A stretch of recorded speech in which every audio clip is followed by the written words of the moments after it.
देखो next topic, antonyms क्या मतलब होता है? ऑपोजिट विलोम, सिनोनिम्स और वन वर्ड एक शब्द एक शब्द है, एक शब्द। सब्स्टिट्यूशन का मतलब क्या है? सब्स्टिट्यूशन, प्रतिस्थापन, है ना। एक शब्द पूरे समूह के लिए एक शब्द का आ जाना। पहला पढ़ेंगे हम एंटोनिम्स। डेफिनेशन इसमें देखिए एंटोनिम्स की। एंटोनिम्स मतलब opposite word or words which convey opposite meaning, जिसका हमें एक विपरीत अर्थ बताता है, जिस शब्द का हमें कोई विपरीत अर्थ बताता है। मैंने अब ये तो इसकी डेफिनेशन हो गई। क्या मतलब हो गया कि वह शब्द जिसका हमें उल्टा अर्थ मिलता है, किस शब्द का, वो उसका अपोजिट वर्ड कहलाएगा, एंटोनिम्स कहलाएगा। Many words have two or more opposite words। कई ऐसे शब्द हैं जिसमें दो से अधिक opposite वर्ड होते हैं, कई अर्थों में निकलता है। जैसे एग्जांपल तौर पर old has two possible opposite words। Old के लगभग दो संभावित उसके ऑपोजिट होते हैं, दो इसके विलोम होते हैं। एक है यंग और दूसरा है न्यू। ऑपोजिट ओल्ड का मतलब क्या होता है? पुराना या बूढ़ा, है ना। बूढ़ा हिंदी आता है, बूढ़ा होगा तो इसका यंग हो जाएगा, और पुराना से लेगा तो न्यू हो जाएगा ना। दोनों आदमी भी तो बूढ़ा हो गया तो क्या हो जाता है? होता है आदमी बूढ़ा हो गया, बूढ़ा क्या हो जाएगा? तो बस दोनों हो जाएगा। लेकिन ओल्ड का यंग और न्यू दोनों होता है। मेकिंग एंटोनिम्स सिनोनिम्स बनाना। अब इस देखिए antonyms of many words can be formed by adding the prefixes. Prefixes क्या होता है? क्या होता है? उपसर्ग। और उपसर्ग क्या होते हैं? शब्दों के आगे जुड़कर शब्द में परिवर्तन कर देने वाले वर्ड शब्द को उपसर्ग कहते हैं। जैसे क्या जुड़ेंगे? इन, अन, इन, दिस, इर, इल, इम, मिस, नॉट, इट्स, नॉट नहीं है, नॉन है ना, नॉन तो नॉन जुड़ेंगे, नॉन एटसेट्रा बहुत सारे जुड़ते हैं। लेकिन कुछ एग्जांपल देखिए। पहला है बाय एडिंग अन, हम अन पहला उठा के अन के तौर पर देखिए the antonyms of these words are formed by adding un as prefix. उपसर्ग लगा करके अन को उपसर्ग जोड़ करके विलोम सूत्र बनाना। पहला है कंफर्टेबल, तो इसके आगे आपको अन जोड़ के बनाना है। इसके आगे कभी दूसरा वर्ड नहीं जुड़ेगा। कंफर्टेबल के अलावा आप कुछ कभी-कभी क्या मर्ज जोड़ दो, इन लगा दिया, डिस लगा दिया, डिसकंफर्टेबल, डिसकंफर्टेबल नहीं जुड़ेगा ना। केवल आने पर ही तो अन ही जुड़ेगा, वो बराबर है। क्या मतलब कंफर्टेबल का? थाना जो थाना बिना सर जा सके, जो बिना फॉर्चूनेटली ना अनकंफर्टेबल, सिर्फ कंफर्ट अनकंफर्टेबल ऑपोजिट होगा। कंफर्टेबल अरे बताऊंगा आपको, रुको तो एक एक क्वेश्चन पूछूंगा पहले। आपको पूछूंगा ऐसा बड़ा आपकी आएगा, आपकी नहीं आएगा। कंफर्टेबल क्या मीनिंग होती है कंफर्टेबल की? हिंदी मीनिंग ये स्पेलिंग है ना, याद रखना ये स्पेलिंग है। मीनिंग हिंदी आता तो वो मीनिंग कहलाता है, ये स्पेलिंग कहलाती है। हाँ इसकी मीनिंग बताओ। सुरक्षित है, कंफर्टेबल, सुरक्षित, तो इसका मतलब क्या होता है? अरे हां बोल रहे हैं तो इतना सिंपल वर्ड है। हम कोई कहता है जगह मेरे लिए कंफर्टेबल है या जगह मेरे लिए कंफर्टेबल नहीं है। ए कोई कहता है ये तो अनकंफर्टेबल जगह है, ये कंफर्टेबल जगह है। ठीक है, ठीक है, ठीक ठीक के लिए बड़ा ओके आ जाता है। ओके ठीक से कंफर्टेबल मतलब था ऐसा यार। बार बोल को लेकिन कंफर्टेबल का वर्ड है ना, ऐसा है कि बोलचाल हम यूज तो करते हैं, लेकिन जब रियल वो सब पता क्या होता है, लेकिन कब एंड होता हमें याद रहता क्या पता है इसको? नरम नहीं है, तो नरम के लिए सॉफ्ट आता है। हां तो सिंपल है। तो फिर बोला ना फिर टेल मी। आरामदायक। आरामदायक किसने बताया? गोपाल ने बताया झूठ थोड़ी बोले। हां तो मतलब इसका नंबर आ गया है ना, अब इसका नहीं आएगा। ये कुछ गणो जावे ये गणो जाता है। कंफर्टेबल आरामदायक। फॉर्चूनेटली, फॉर्चूनेटली ये तो तू बता, इसका तो तू बताया था, अब तू बता। फॉर्चूनेटली सर परवीन भाग्यशाली, भाग्यशाली ना, भाग्यशाली भी होता है, भाग्यशाली वो लकी होता है, तो भाग्यशाली कह सकते हैं। इसका अनफॉर्चूनेटली इंपॉर्टेंट, ये तो बता दे। हाँ नॉन दलपत, सबसे इजी तुझे पूछा नॉन का, तो इन सब के आगे ना हम जोड़ करके, और मैं चार एग्जांपल लिए, बाकी सारे जो अपने जो वर्ड ठीक है ना इनको भी लिखते हैं। इन सब के आगे अधिकांश यही वर्ड है ना आपके एग्जाम में अगर ऑपोजिट आ गया अन का अर्थ अधिकांश 90% के इन वर्ड से बाहर नहीं आएगा। 90% कह रहा हूं मैं, अगर अपोजिट वर्ड आया तो 90% इन्हीं वर्ड्स जो नीचे मैंने एग्जांपल के तौर पर अदर वर्ड लिखे हैं, तो ये वर्ड पूछेगा, पढ़ लेना, थोड़ा याद करना क्या क्या है।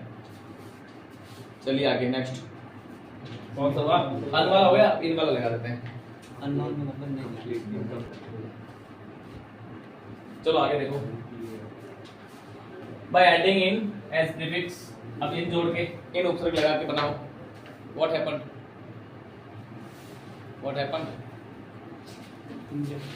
एग्जांपल देखिए इनका। एक्टिव क्या मतलब होता है? What you mean by active?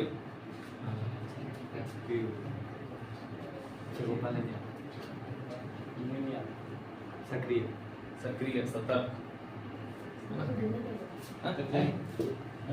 सतर्क से क्यों सतर्क होना, एक्टिव होना है? सक्रिय भी कर सही है।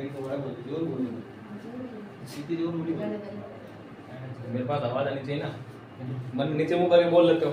चलो करेक्ट का मतलब क्या था दलपत? हिंदी मीनिंग बतानी है, राइट इंग्लिश वर्ड है। सही।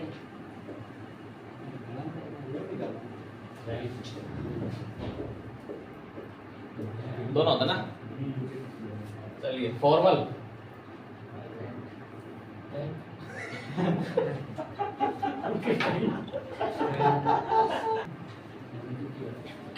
फॉर्मल का मतलब था औपचारिक।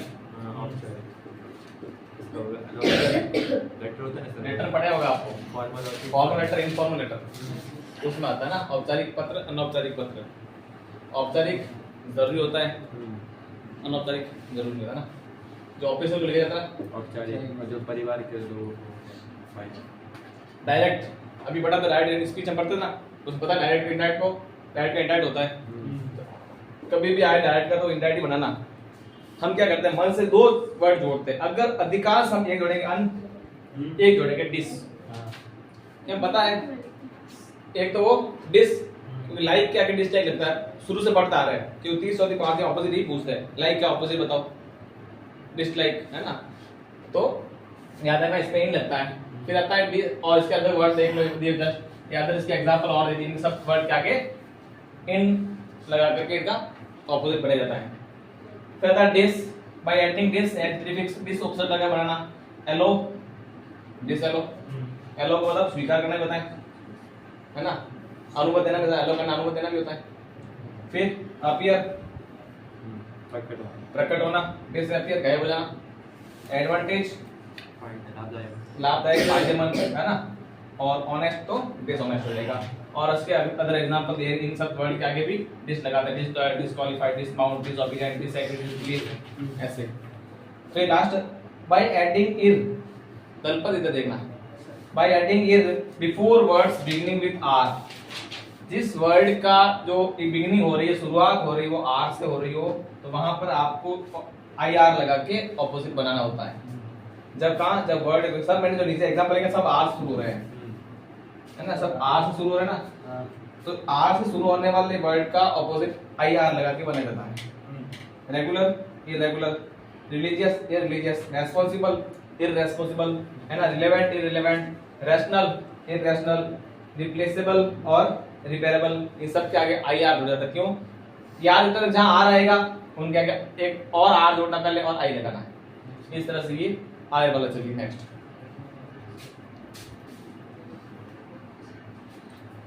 look at the board. By adding m for before beginning with m, p और b, तीन वर्ड याद रखना। जिन वर्ड का जो शुरुआत है वो m, p या b से हो रही है, उनको हम i, m लगा के इसका ऑपोजिट वर्ड बनाएंगे दलपत जी। बैलेंस b से शुरू हो रहा है, i, m लगाएंगे। p से शुरू हो रहा है, i, m लगाएंगे। या फिर और b से m से शुरू हो रहा है तो भी i, m लगाएंगे। जैसे m से हो रहा है मोबाइल, मोबाइल वर्ड एक शब्द का क्या होता है? सुनना, दूरभाष है, दूरभाष, बातचीत भी होता है। दूरभाष तो यंत्र है, लेकिन बातचीत कन्वर्सेशन जिसे कहते हैं, वार्तालाप। बस हाँ भी वार्तालाप, समझ लो। तो यहाँ आई इसका लगाएगा, हम आई एम बना देंगे, इस तरह से बनाएंगे मोबाइल का। आई एम एम आ रहा है, पी आ रहा है या बी आ रहा है, उन सब के आगे आई एम लगा प्योर का इसे इम्प्योर करते हैं, पोलाइट का इम्पोलाइट कहती है, मैच्योर का इमैच्योर होता है ना। उसके अकॉर्डिंग आपको एम पी बी होने पर आई एम लगा के ऑपोजिट वर्ड बनाना है। दूसरा था भाई adding il before the beginning with l, only l आ रहा है ना, उनके आगे हम इल लगा के ऑपोजिट बनाएंगे। जैसे लीगल एल आया, इलीगल हो जाएगा, है ना। लॉजिकल तो इलॉजिकल हो जाएगा, अल नहीं इल, हाँ अनलॉजिकल, ये बोल दे नंदा लॉजिकल। ये कुछ भी नहीं, ये इसलिए कहा था ना जो आया मुंह पे निकाल देगा, है ना। By adding miss for the following words, miss लगाना, प्रिंट बोल जा गया, प्रिंट छापना, है ना, मिस प्रिंट हो गया, यूज मिस हो गया, और गाइड इसको मिसगाइड किया गया। इस तरह से इसकी कोई पहचान नहीं, आपको अनुमान अपने हिसाब से लगाना है, क्या जुड़ेगा अनुमान जैसे। फिर इसके और quite, place, represent, understand, behave, calculate, lead, Fortune और कंडक्ट आदि के आपको इसमें इम लगा के, मिस लगा के, मिस फॉर्च्यून भी होता ना, एक आता फॉर्चूनेटली अनफॉर्चूनेटली, एक ओनली फॉर्च्यून है, ठीक है ना, इसका मिस फॉर्च्यून होगा, याद रखना। एल के नंबर पेंट कर तो कैलकुलेट करना टॉपिक आज का। By using non before following words, दिए गए शब्दों के आगे नॉन जोड़ करके बनाना, विलोम से बनाना। Cooperation, non cooperation, violence, non violence, sense का नॉन सेंस, लिटरल का डायलॉग, ठीक है। वेजिटेरियन का नॉन वेजिटेरियन, और इसके अलावा जो इतने शब्द दिए गए, एलिसमेंट, judicial, extensive, collegiate, acceptance, furious, member, renewable, profit, recurring, refundable इत्यादि सब के आगे आपको नॉन लगा के ही विलोम से बनाना है।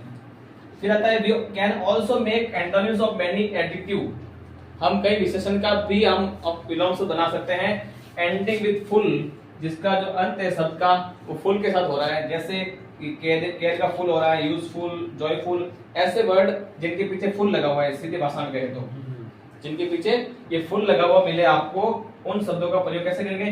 By replacing the suffix full, suffix प्रत्यय लगा करके, है ना, फुल को प्रत्यय बदल करके, किसमें? फुल का लेस, यानी उसका पहले दिया प्रीफिक्स उपसर्ग, या इसको लेस प्रत्यय लगा करके, जिनका पीछे वर्ड के पीछे एडजेक्टिव पीछे फुल आया है उसको हम लेस लगा करके पीछे विलोम शब्द बना सकते हैं। जैसे केयरफुल आया, केयरलेस हो गया, जॉयफुल का जॉयलेस हो गया, है ना, यूजलेस हो गया, जॉयलेस हो गया, होपफुल का होपलेस, हार्मफुल हार्मलेस, पेनफुल तो पेनलेस है। इस प्रकार से आपके एंटोनिम्स का चैप्टर पूरा हुआ। चलिए आगे सिनोनिम्स में।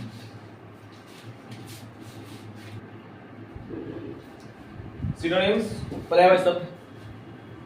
A synonyms is a word, पर्यायवाची एक शब्द होता है having the same meaning, जो उसी अर्थ को बताता है as another word, जैसा दूसरा शब्द होता है। उसका शब्द अलग अलग होता है लेकिन मीनिंग होती है वो सेम होती है ना, सेम मीनिंग निकालता है। वर्ड अलग अलग हो गए, मीनिंग सेम आएगी।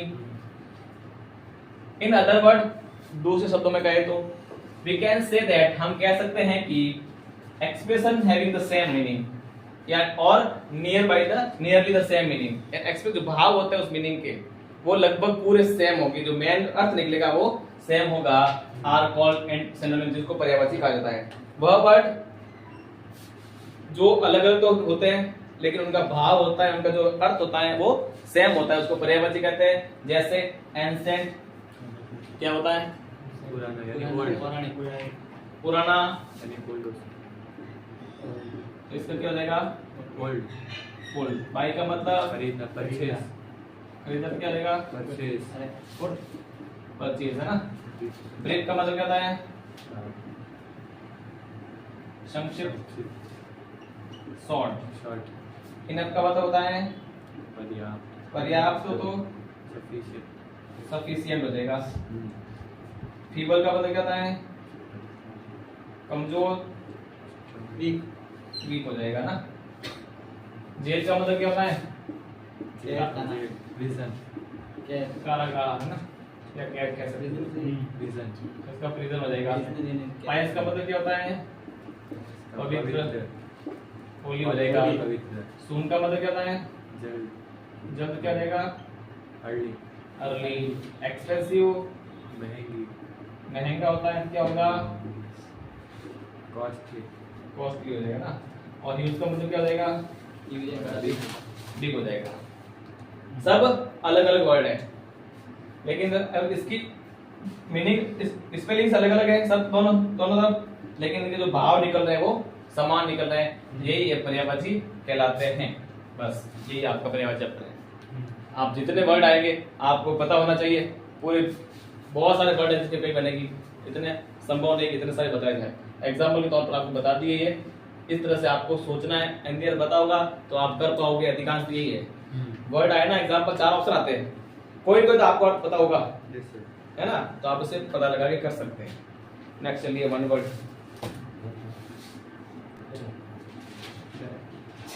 चलिए one word substitution. Definition, the expression of more powerful, this expression more powerful. ये भाव है बहुत प्रभावशाली होता है ना, ये जो भाव आता है ना सेंटेंस के लिए नए शब्द बहुत प्रभावशाली होते हैं, बहुत इफेक्ट डालते हैं। It is easy to express it is easy to express, ये बहुत आसान है बताना। A think of many words, एक चीज के कई शब्द बताना आसान है, बट लेकिन इट इज डिफिकल्ट, ये मुश्किल है तो यूज वन वर्ड, एक शब्द बताना, ऑफ मेनी वर्ड्स, कई शब्दों के लिए एक वर्ड बताना मुश्किल होता है। This is known as one word substitution, इसको वन वर्ड सब्स्टिट्यूशन कहा जाता है। नोट में there are no rules for one word substitution, इसके कोई नियम नहीं होते हैं, सीधी बात है। कोई नहीं आएगा ये आने पर ये करेंगे, क्या लगाएंगे। सब्जेक्ट सेंटेंस किसी भी टेंस का हो सकता है, किसी भी वर्ब का हो सकता है ना, किसी वर्ब को यूज किया जा सकता है। अब पहला सेंटेंस पढ़ते हैं, हिंदी अनुवाद करने के बाद पता लगाएंगे ये क्या कह रहा है। पहला है अ person who you growing crops. अब इसका ट्रांसलेट करोगे, मैंने कितना एक हाथ लेके तुम साथ बैठे हो सामने, है ना, नहीं ऐसे चले। पहला है लेडीज फर्स्ट, जेंट्स फर्स्ट कब आता है पता है? जब ये गैस का सिलेंडर उठाना हो, नहीं अब आप किसी ट्रैक्टर को धक्का देना हो। ये सर ये हमारे संविधान, ये हमारी गलतियां हैं। गलत, लेकिन ऐसी ऐसी जगह में आदमी को धक्के किया जाता है, आगे क्या धक्के लाओ। चलो a person who growing crops, tell me a person. एक एक वर्ड करो, एक एक वर्ड बहुत इजी है, एक एक वर्ड को पकड़ो ना। अ पर्सन क्या हो गया? अ का मतलब काउंटेबल नाउन के लिए अभी बताया था, आर्टिकल पढ़ा था, काउंटेबल के लिए आता है, तो क्या होगा? एक अर्थ किस में आता है? समझ बता दो क्या मत और मत कर बेटे जो जानो बेटे अब फेल होगी तो मंगवानी पड़ेगी इसको, तो फेल तो नहीं होगा, अच्छी बात नहीं, कोई नहीं फेल, कोई नहीं, सब अच्छे बस पास हो जाओगे। अभी रिजल्ट आने वाला बड़ी देर में। तो अ पर्सन रेणु का क्या यार, इतना तो बता ही दो। हैं हैंग यार पीस यो ढकनी हवा लियो, दिन वाली बात है, रात पीस यो ढकनी हवा लियो। अ पर्सन हु, एक पर्सन एक व्यक्ति, हु जो, ग्रोइंग उगाता है, क्रॉप फसल जो ग्रास होती है। अ पर्सन हु ग्रोइंग क्रॉप्स, वो व्यक्ति जो घास उगाता है। घास क्या? मुझे भी फसल उगाता है, मुझे भी घास बुलवा रहा है। और व्यक्ति जो फसल उगाता है क्या कहते हैं उसको? किसान। और किसान को क्या कहते हैं दलपत? फार्मर ना। जरा स्पेलिंग पहली बार देखी है। हाँ नेक्स्ट चलो। अ बॉय और गर्ल, अ बॉय और गर्ल, एक लड़का लड़की रीडिंग पढ़ते हैं इन स्कूल, एक विद्यालय में। एक स्कूल लड़का लड़की पढ़ते हैं, वो क्या होते हैं? बस यही तो लिखना है।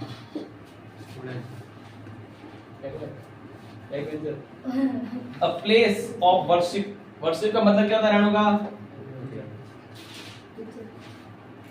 पूजा नहीं, पूजा। सर मैंने पूजा को देखी है पिक्चर। वर्शिप पूजा करना, आरती करना, है ना। सर मैं बताऊं तीसरा नंबर। हाँ रुको रुको। अ प्लेस ऑफ वर्शिप, पूजा का स्थान, फॉर द हिंदूज, हिंदुओं के लिए पूजा का स्थान क्या होता है? मंदिर। मंदिर। और मंदिर को क्या कहते हैं खान जी? टेम्पल।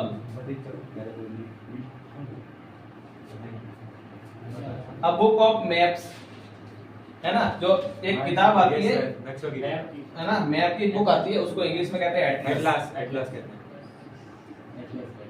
है ना, एटलस। एटलस नहीं, एटलस।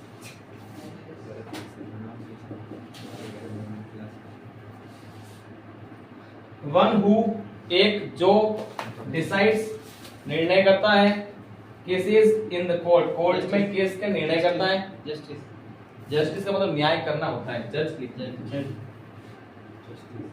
जस्टिस का मतलब न्याय है ना, न्याय करना। जज तो क्या करता है, न्यायाधीश। A place where objects are kept for and shown to the people. Museum. A place, एक स्थान where जहाँ पर objects, वस्तुएं are kept, रखी जाती हैं, and shown to the people, और लोगों को बताया जाता है। और म्यूजियम का हिंदी अर्थ बताओ। संग्रहालय संग्रहालय संग्रहालय। एक और आता है, संग्रहालय का पर्यायवाची बताओ। पता नहीं चीजें का संग्रह। पुरानी चीजों का संग्रह। नॉम थॉम है, हम बोल नहीं। लास्ट में चला गया। हाँ इसको लिखेंगे हम म्यूजियम, है ना। म्यूजियम। और age between 13 to 19 years, teenager है ना। 13, 14, 13 से 19 तक की उम्र, सब में पीछे 13, 14, 15, लास्ट 19, तो ये टीनेजर होती है ना। इंसान को इतना भी म्यूजियम को संग्रहालय, संग्रहालय को कहते हैं अजायब घर। अजायब घर सुना होगा आपने ना। और रोज पढ़ो लेकिन याद नहीं। आज याद नहीं आ रहा है। कितने लिखे, 7 लिखे। इसके 3 एग्जांपल और लिखते हैं, फिर इसको पूरा करें।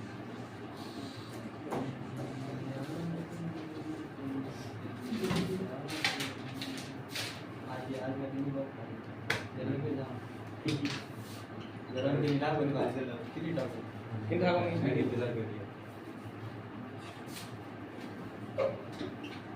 मुझे बंद करना Can you listen me? Can you listen me?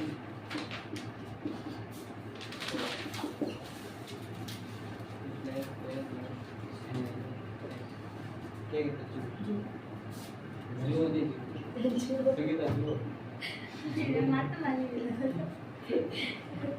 तो नहीं दोस्तों। आवाज नहीं।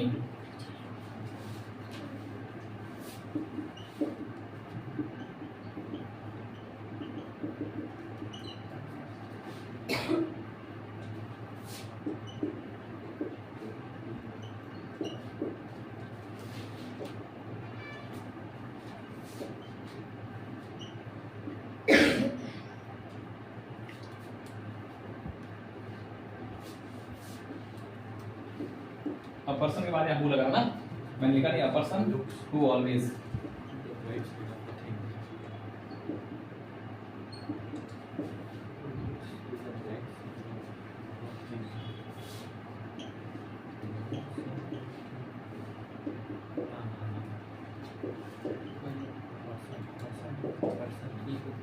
a person who always looks to the dark side of a thing, a person who always looks to the bright side of a thing. चलो देखो इधर। A place, एक स्थान, where जहाँ पर birds are and animals are kept, है ना। A place, एक स्थान, where जहाँ पर birds and animals, पक्षी और जानवर are kept, रखे जाते हैं। कहाँ रखते हैं? जू, बनी। हिंदी क्या मतलब है? चिड़ियाघर। आप कहाँ से आए? वही सारे क्या? चलो कोई बात नहीं, अपने ना अपनी आइडेंटिफिकेशन नहीं देनी अभी। A person who always looks, एक व्यक्ति जो हमेशा देखता है, क्या देखता है? To the bright side of a thing, एक वस्तु को अच्छे तरीके से देखता है। पॉजिटिव थिंकिंग है ना, अच्छे तरीके से वस्तु को देखता है। वो क्या होता है? मैं हर चीज बार ऐसा सोच रहा है कि हाँ ऐसा होगा, अच्छे तरीके से हमेशा पॉजिटिव थिंकिंग करता है। उसे कहते हैं ऑप्टिमिस्ट।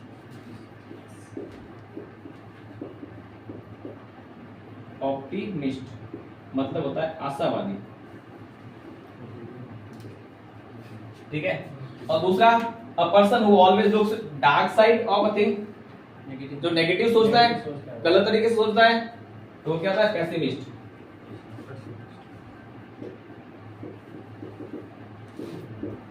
हिंदी में कहते हो निराशावादी, है ना।